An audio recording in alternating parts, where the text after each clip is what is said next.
जफर इस्लाम जी को बोलने दीजिए, बहुत देर से कुछ कहना चाह रहे थे। हाँ नहीं, देखिए, मैंने डॉली शर्मा जी को सुना, कांग्रेस के प्रवक्ता बहुत चीख चीख के कह रहे कि ये कानून हमने लाया था और कानून लाने का सिर्फ एक ही आकार था उसमें, और एक ही उसका रीजन था कि हम जो घुसपैठिया है बांग्लादेशी उनको निकालना चाहते थे, जो देश के नागरिक नहीं उनको निकालना चाहते थे। अगर आज वो हो रहा है तो आपको तो उसको सपोर्ट करना चाहिए। या आपकी बात अगर आप कह रहे हैं, जिस चीज की दुहाई दे रहे हैं कि भाई हम 1985 में ऐसा कानून लेकर आए थे, वो ठीक है, आपने इम्प्लीमेंट नहीं कर पाए, कानून का ठीक से इम्प्लीमेंट नहीं कर पाए। आज अगर कोई ऐसा इम्प्लीमेंट हो रहा है, इस आज की सरकार कर रही है, तो उसको हाथों हाथ लेना चाहिए, सपोर्ट करना चाहिए। उसके लिए रोना धोना क्यों कर रही है? आप सपोर्ट कीजिए। देखिए, आप 65 लाख है, इसमें तो बांग्लादेशी घुसपैठिया है ही नहीं। अरे सुन तो लीजिए, अभी देखिए, एक मिनट, मैं आपको कह रहा हूँ, आप कोई भी नहीं है उसमें जो है बांग्लादेशी जो है। मैं तो सिर्फ इतना कह रहा हूँ आपसे, इतना कहिए बांग्लादेशियों को निकालते कहाँ है, मुद्दा बना के सिर्फ जो है जो मानी साहब, आप इतना कहिए कि जो देश के नागरिक नहीं है, बांग्लादेशी घुसपैठिए हैं, उनको निकालना है, उनको निकालना है। और हम अपने साथ सरकार 7 लाख 1 हजार जो है वो और तरीके के बांग्लादेशी कौन थे? सवाल हम भी यही कर रहे हैं। हमारा सवाल हर उस वोट पर है जो जायज है। चलिए ठीक है, उनको जवाब देने दीजिए। जफर इस्लाम जी, यहाँ पर एक बड़ा सवाल ये खड़ा हो रहा है कि आपके लिए मुद्दा सिर्फ और सिर्फ वोट हासिल करने के लिए, आप निकालते कहाँ इन लोगों को? अगर ये मुद्दा है आपके लिए इतना बड़ा, तो उनको निकालिए सबको। कभी नहीं निकाला इन्होंने जो है। हम तो वही काम कर रहे हैं जो देश का कानून अलाउ करता है, और उस कानून के तहत कोई भी घुसपैठिया इस देश में घुसपैठियों को रखने का कोई कानून ही नहीं है। IMDT एक्ट जो है वो तो पहचान के लिए था कि कौन जो बांग्लादेशी है, कौन बांग्लादेशी नहीं है। 3 किलोमीटर के दायरे में जो है जो आदमी दावा करेगा कि ये बांग्लादेशी है, उसको सिद्ध करना होगा, यही था।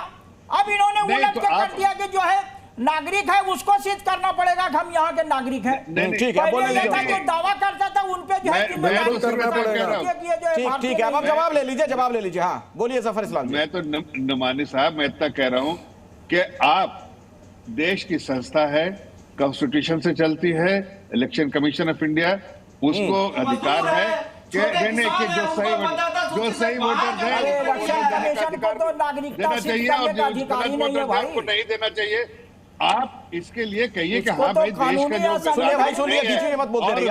देश का आप इतनी घुमा के बात मत कीजिए, सीधा बात कीजिए क्या आप चाहते हैं। चलिए अब मैं वापस इस विषय पर लौटता हूँ। आज जो हम लोग बात कर रहे हैं मतदाता सूची और चुनाव आयोग को लेकर जो सवाल खड़े किए जा रहे हैं, ठीक है जफर साहब आपकी बात होगी। विजय त्रिवेदी जी, मेरा सवाल यह है, कोई हो, कांग्रेस के लोग हो, बीजेपी के लोग हो, आरजेडी के लोग हो, जेडीयू हो, चुनाव आयोग को लेकर जब सवाल खड़ा किया जाता है तो क्या आपको नहीं लगता है कि जनता का जो भरोसा है, दुनिया का सबसे बड़ा लोकतंत्र हम अपने आप को कहते हैं ना, उसको आप हिलाने का काम एक तरीके से करते हैं? यही विपक्ष की पार्टियां जब अलग अलग राज्यों में जीत जाती हैं तब चुनाव आयोग सब कुछ सही कर रहा होता है, और जब हार मिल जाती है तो फिर चुनाव आयोग पर सवाल खड़े कर दो। बिल्कुल ठीक बात है अखिलेश जी, हमारी लोकतांत्रिक व्यवस्था का आधार है चुनाव आयोग। बिल्कुल। और यदि आप हर दिन उसको डेंट कर रहे हैं तो हमारे डेमोक्रेटिक सिस्टम पर आप सवाल खड़े कर रहे हैं, और उससे लोग जो वोट डाल रहे हैं, जो सिस्टम में आ रहे हैं, उनका भी भरोसा कम होता है। और इस पर कोशिश करनी चाहिए। आपने बिल्कुल ठीक कहा कि जब आपकी सरकार बनती है तब आप नहीं बोलते। और मैं तो कह रहा हूँ कि अभी जब बात हो रही थी, किसी ने कहा था किसी प्रोग्राम में कि राहुल जी ने कहा कि 2014 से चुनाव में गड़बड़ी हो रही है। तो 2014 में तो राहुल जी की सरकार थी जब ये मोदी सरकार आई है। 282 सीटें जब आई है भारतीय जनता पार्टी की, तब तो यूपीए की सरकार हुआ करती थी उस वक्त, तो उसके नेतृत्व में हुए। और जब बीजेपी की सरकार के पास सबसे ज्यादा सीटें थी 303, तब हुए 2024 के चुनाव, जिसमें बीजेपी 303 से 240 पर घटकर आ गई। यदि इलेक्शन कमीशन उनके अंडर में होता, और अयोध्या जैसी सीट, अभी संगीत रागी जी को भी मन में फिर से याद आएगा कि भाई अयोध्या हार गए, तो वो भी हार गए। तो 303 से 240 पर तब आए जब इलेक्शन बीजेपी के पास 303 सीटें थी, इलेक्शन कमीशन को यदि कंट्रोल करना होता। लेकिन मैं समझ रहा हूँ कि डोली जी को अभी पता नहीं कि कांग्रेस की क्या राय है अवैध घुसपैठियों को लेकर या हटाने को लेकर आज की तारीख में, उस पर वो शायद बोल सकती है। मैं ये कह रहा हूँ आपकी साजिश है ये सारी, आप ये टाइम लगा रहे हैं, इन सब लोगों को जाने दीजिए। अभी 1 महीना इलेक्शन कमीशन ने दिया है, इलेक्टोरल रोल्स पर वो काम करें, और उसको जो गलती रह गई है, गड़बड़ी कर दी है, उसको भी ठीक करवा लें। तो आप उनको कहिए कि सारे लोग, अभी 1 महीना पड़ा हुआ है, जो भी गड़बड़ है उसको ठीक करवाएं। बिल्कुल ठीक करवा ले। परिमल जी मेरे साथ जुड़ गए हैं, जेडीयू के नेता हैं, बीच में डिस्कनेक्ट हो गए थे आप।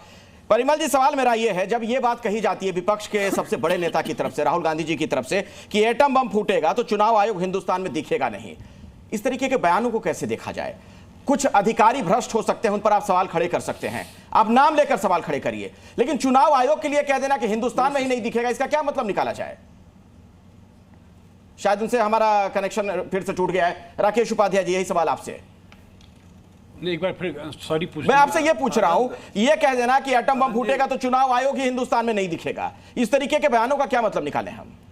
राहुल गांधी की राजनीति को मैं बहुत समय से देख रहा हूं, जब वो कांग्रेस के महासचिव बने थे, और एक बहुत बड़े पत्रकार थे, कॉलमिस्ट थे, वो मुझसे कहते थे कि देखो योग्यता का इंजेक्शन लगाया जा रहा है।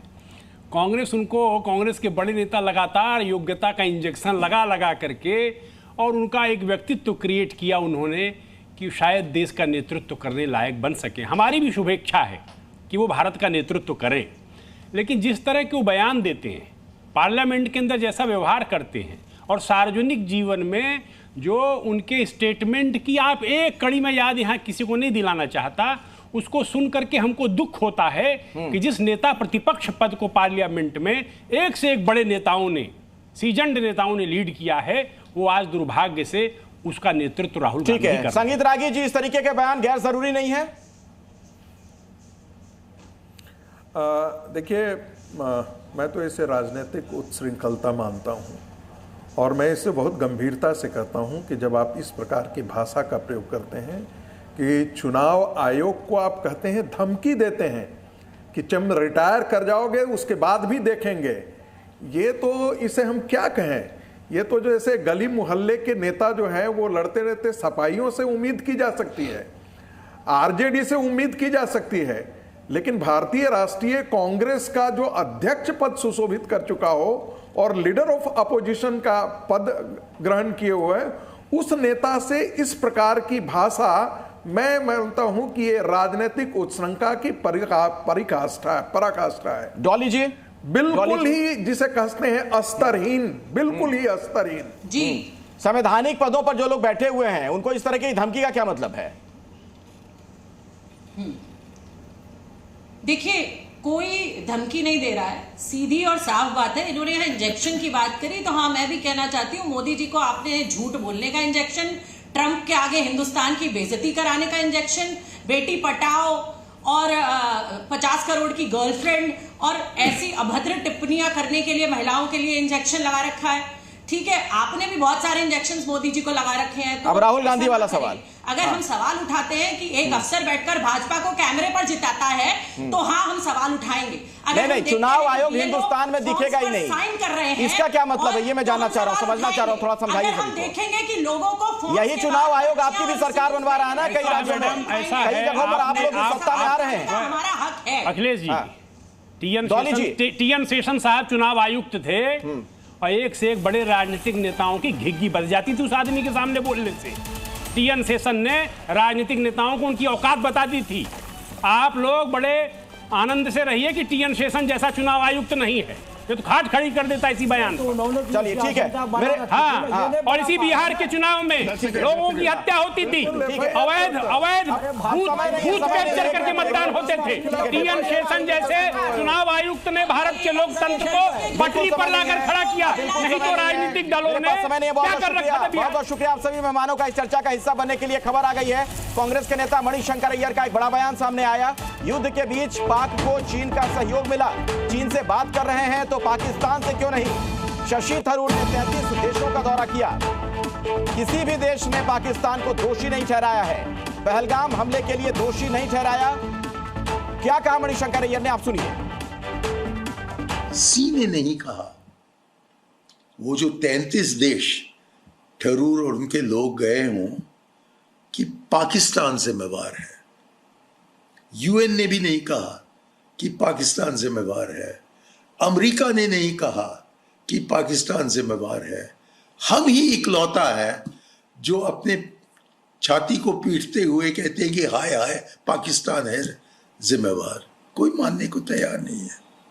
हम कोई सबूत नहीं पेश कर पा रहे हैं जिससे कि लोग मुतमैन हो कि हम जानते हैं कि कौन सी पाकिस्तानी एजेंसी है जिसने ये हरकत किया है।